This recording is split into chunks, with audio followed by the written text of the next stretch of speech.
What is up guys? So right now is pauwi pa lang ako galing office. So dito pa ako sa office. So ngayon, gusto ko i-testing yung low light ng camera natin.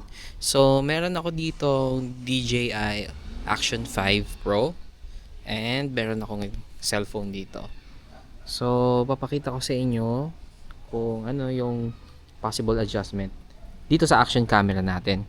So right now, itong place na to, kung makita nyo sa aking iPhone, medyo madilim na. Wala na gano'ng makita. But here, as you can see dito sa action camera natin, in which is yan. So yung amount of light is meron pa din. Hindi siya yung totally pitch black.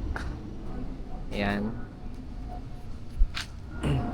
So, I think it's a good investment in terms of camera.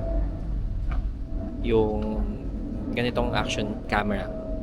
Ayan. So, yun lang guys. Ito, papasukin natin. Napakadilim nito. Ayan.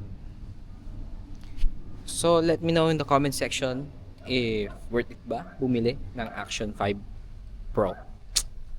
Yun lang guys. See ya.